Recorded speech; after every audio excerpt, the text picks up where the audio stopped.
Just 95 days to go until the midterm elections, and Donald Trump is in uncharted territory for a second-term president when it comes to his plunging presidential approval ratings. Across multiple polling indexes conducted in the last week, a clear message has been sent by the people of this country that just 1/3 of voters are satisfied with the job Trump is doing as president. 34% approval in a CNN poll, 33% approval in an Associated Press poll, and just 32% approval in Quinnipiac. As our friend Peter Baker from the New York Times points out, only former President Richard Nixon, who at this point in his second term was just weeks away from resigning due to the chaos around the Watergate scandal, had worse approval ratings. And if you think that message from voters is getting through the Trump White House, take a listen to Donald Trump's top economic advisor, Kevin Hassett, and how he responded when he was confronted with the brutal economic reality facing all Americans. 66% of people, these are Americans, everyday Americans, they say President Trump's policies have worsened economic conditions in this country. That's 10% more than in the final months of the Biden administration. So, I mean, you say the economy looks amazing, but what do you say to that person who's part of that group, that 66%, who say Trump has actually made the economic conditions are worse? You know, I just don't believe a poll like that, given how strong the numbers are and how strong income growth is, how optimistic people are. You know who doesn't believe polls? People who go on to lose bigly. Joining our coverage is Democratic strategist and chief communications officer for the political organization Move On. Joel Payne is back. Sarah Matthews is still with us. Joel, you were here 2 days ago, and the polls are even worse. They're only going in one direction. And as people who work on campaigns know, you're sort of ending or exiting the political window. The window's closing politically for changing people's moods about the things they have the most intense feelings about, and it's almost always the economy. What do you make of what Trump seems to be committed to locking in terms of public sentiment against him? Well, Nicole, as you allude to, political opinions are starting to harden now. We're getting to the end of the summer. We're within 100 days to the actual election, and there's less and less time for you to do the necessary persuasion work to actually win over voters. I looked in particular at that Quinnipiac poll. And look, obviously, he's unpopular with Democrats. That's not a surprise. He's gone down in 1 month from the June to the July Quinnipiac poll, almost 10 points with Republicans, and I believe 9 points with independents. I mean, that's seismic. Donald Trump's superpower has always been holding his Republican base with an iron fist. If he can't do that anymore, that is the core to his superpower, because Donald Trump's political worldview is, if my base lets me do it, I can figure out the rest. His base is no longer giving him the leeway and giving him the deference that he and his political movement depend upon. And I will just say, if you're a Republican down ballot, if you're a Republican around the country, not only are you not afraid of Trump's base, but you actually can't depend on Trump's base showing up for you this November the way that you may have thought in previous cycles. And that's a real political problem for that side. Yes, Sarah, we were talking about the ritual humiliation of Republicans and men like Jay Clayton. I didn't think I'd see Trump humiliate his own base. And by calling affordability a hoax, by assuming they'll be with him for a war of choice in Iran, for his complete indifference and disdain for people who say they're upset about the economy, it seems like, his effort to humiliate his own voters. What do you think is behind that? Yeah, you know what's really interesting about this is that Republicans spent years mocking the Biden administration for trying to gaslight the American people and telling them that the economy was great when people were feeling the exact opposite. And they clearly learned nothing from this, because this is exactly what the Trump administration is doing. They're trying to gaslight their voters and tell them everything's fine. Putting Kevin Hassett out there and having him go on the news and say that the economy is amazing. I mean, are you kidding me? And I look at the difference between what Biden was dealing with versus what Trump is dealing with. The things that Biden was dealing with were things that were out of his control when it came to the economy. When it came to gas prices, you had the war with Ukraine and Russia that was causing gas prices to skyrocket. And you look at inflation, he was dealing with the ripple effects of COVID still during his presidency. Then I look at what Trump is dealing with in his second term, and it's all self-inflicted.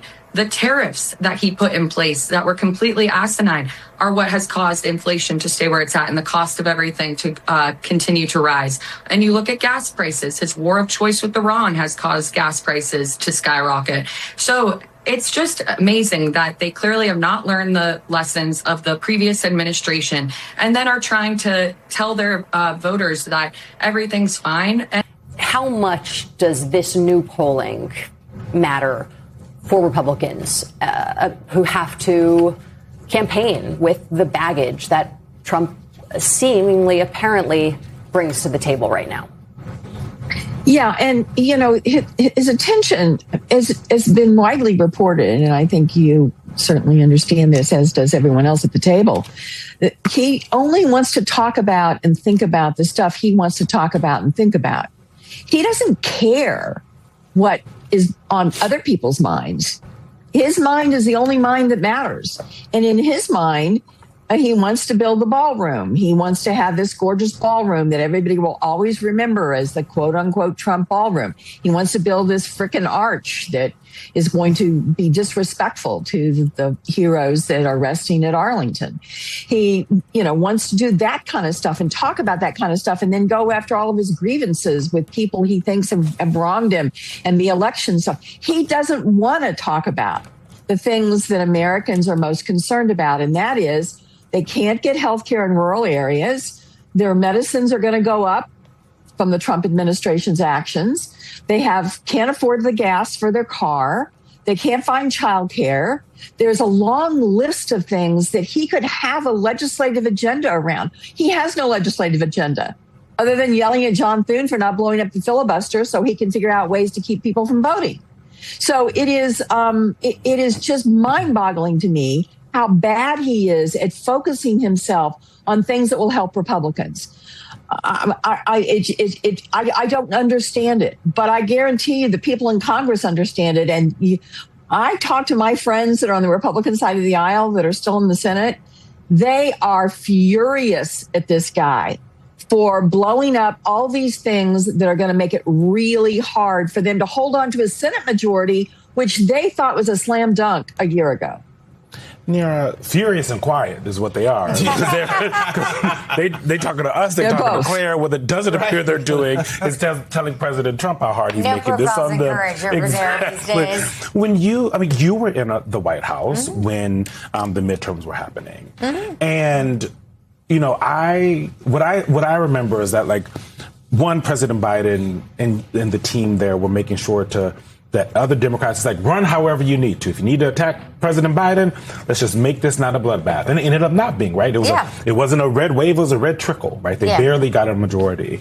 When you look at a president who can't take himself out of it and and instead think about the success of the party being also his success and not standing in their way over and over and over again. They can't even cleanly walk around and talk about the housing bill because he didn't sign it. Yeah. It went in in spite of him. Yeah.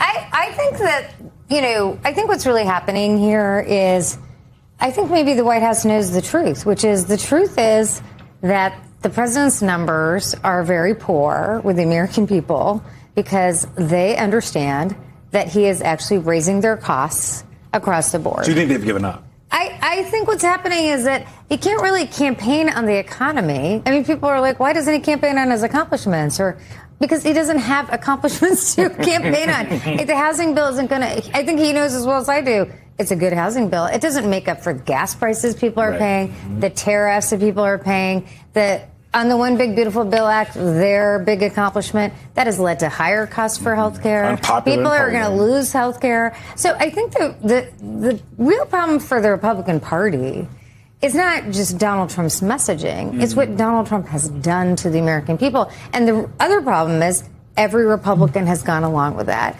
And then the third problem for them is, they cannot operate as a check on these bad policies because they are a rubber stamp for these bad policies. So, I think like Republicans are always like, why doesn't he stay in message? And I think it's honestly because what they actually believe has ended up hurting Americans. Right. And his message, he's on his message. Yeah. Right? It may not be a helpful one, but he's on his message. Right. Yeah. The Save America Act all the time. That's his message. Yeah, well, it's also self-preservation. And, it's a whole... Right. Anyway, Claire, I'm not going to get into my psychological analysis. Donald Trump is trapped, folks, and he is trapped from two directions at once.